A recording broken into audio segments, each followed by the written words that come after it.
Alors, je suis désolé de revenir vraiment au vrai sujet de société, mais il y a en France presque 10 millions de personnes qui vivent sous le seuil de pauvreté, presque 3000 enfants qui dorment dans les rues. Et... Ah, attendez, breaking news. On me signale une femme voilée qui a voulu jouer au football. On va plutôt partir là-dessus. Allez, on va sur Europe 1, chez Pascal Praud. Il y a un auditeur qui est évidemment contre le port du voile dans le foot et qui rappelle les règles. On n'a pas le droit d'avoir un couvre-chef. Le voile, c'est un couvre-chef. Fin de la discussion. Point. Les règles, oui, mais là, le problème, ce que vous dites est vrai, mais le voile, c'est pas un couvre-chef. Hein. C'est ça qui est... C'est quoi Bah, oui, mais à partir du moment où c'est écrit noir c'est sur un blanc. instrument. Non mais comment vous dire? C'est pas simple parce que là l'auditeur il est contre le port du voile mais il est pas islamophobe. Donc c'est gâché quelque part. Ah bah, va au bout de la démarche, tu vois. T'aimes pas Mylène Farmer, sois homophobe, sinon ça sert à rien. Voilà, Pascal il le sait ça. C'est quoi le voile dans le sport? C'est un instrument de propagande de l'islam dans le sport. C'est pour ça que si vous réduisez ça à un couvre-chef, c'est pas le sujet. C'est pas le sujet. Souvenez-vous quand il prend sa petite voix de tête, c'est pas le sujet. C'est de la propagande. Quand on voit une femme voilée dans la rue, ça incite à être musulman. Moi quand je vois Emmerich, j'achète des 8-6, je me mets au diabolo. C'est comme ça. C'est pareil, c'est ça le sujet. Et en plus Pascal, s'il est contre le voile dans le sport, c'est aussi pour le bien des femmes voilées. Convenez que c'est déjà pas très pratique, disons-le. C'est pas quelque chose qui peut tomber, sans doute. Ben, ça peut tomber, le voile peut tomber. Donc voilà, c'est chiant. D'ailleurs, moi j'interdirais même les joueurs de foot dans le football parce qu'ils passent leur temps à tomber. Voilà, et ça c'est perso, hein, petit avis perso. Voilà, bah oui, donc voilà. Voilà. Eh bien écoutez, je crois qu'on a bien traité le sujet. C'est la fin de cette chronique. Oh là là.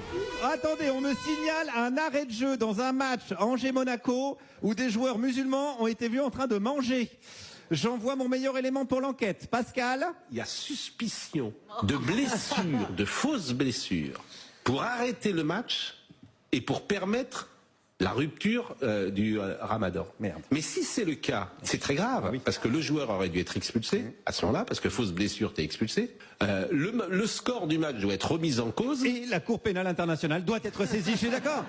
Au nom des valeurs de la République et du 4-4-2. Il a raison, Pascal. Je rappelle les faits quand même. Hein. Des joueurs ont profité d'un arrêt de jeu pour boire de l'eau et manger une banane. Oh. Un moment choquant pour François-Xavier Bellamy, vice-président des Républicains. C'est pas que ça m'a choqué, c'est que c'est un vrai grand moment de rupture avec notre projet français. Oui, il n'en fait pas des caisses, c'est ça qui est bien. Parce que je rappelle quand même que des joueurs de football musulmans ont mangé pendant un arrêt de jeu un événement qui fera date. Non, je comprends. Je comprends. Pardon. Je comprends que vous n'ayez pas le cœur à rire, on peut pas rire de tout. Voilà, j'arrête là parce que... Wow, qu'est-ce qui se passe? Il y a une pénurie d'œufs, on ne trouve plus d'œufs dans les supermarchés. On va sur BFM pour mener l'enquête. Et là, typiquement, en ce moment, on est en période de Ramadan. Et alors, ça peut représenter une explication. Oui, tout à fait. Que dans certains supermarchés, on trouve moins facilement des œufs que d'habitude. Tout à fait. Ils cuisinent, ils font leurs gâteaux, ils font tout ce qui va. Donc, oui, il y a une grosse consommation d'œufs actuellement. Putain, c'est incroyable, ces musulmans qui mangent. Et dont les femmes veulent s'habiller comme elles veulent. C'est terrible ce qui se passe en France. On peut quand même les remercier, les musulmans, pour une chose. C'est que s'ils n'étaient pas là, il n'y aurait aucune actu sur les chaînes racistes et islamophobes. Donc pour ça, choukran les amis, choukran beaucoup. Ouais, c'est une masterclass ce sketch.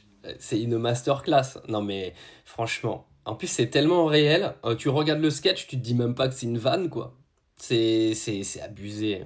C'est abusé. Puis attendez, il y a l'Aïd qui arrive. Il y a Pâques. Comme il y a Pâques qui arrive, on va nous dire, on va nous le sortir, hein, que les musulmans nous empêchent de fêter nos fêtes chrétiennes, etc. Vous allez voir. Hein. Mais je le sens gros comme une maison. Hein. Par contre, on va avoir un problème à Pâques. Hein. Les poules, il y aura plus d'œufs. Et je vous jure, je sais même plus quoi penser en fait de ce pays. Moi, je me régale parce que tous les jours, vous savez, je vais chercher de l'information et tout, j'écoute. Et quand je vois ça, je me dis que je suis vraiment né dans un pays de dégénérés mentaux, quoi. Mais que sommes-nous devenus? Que sommes-nous devenus? Vous imaginez quand même qu'on a un mec qui est toute la journée sur CNews en train de nous dire que le port du voile, c'est gênant pour les femmes parce que ça va tomber, que c'est à cause des musulmans qu'il n'y a pas d'œufs dans les supermarchés, Que t'as un mec qui a bu un coup et mangé une date pendant un match de foot, un scandale international, et comme dit Meurice, en gros, il faut appeler la Cour pénale internationale. Non mais vous imaginez le niveau de ce pays? Non mais je sais pas si vous vous rendez compte en fait. C'est une dinguerie.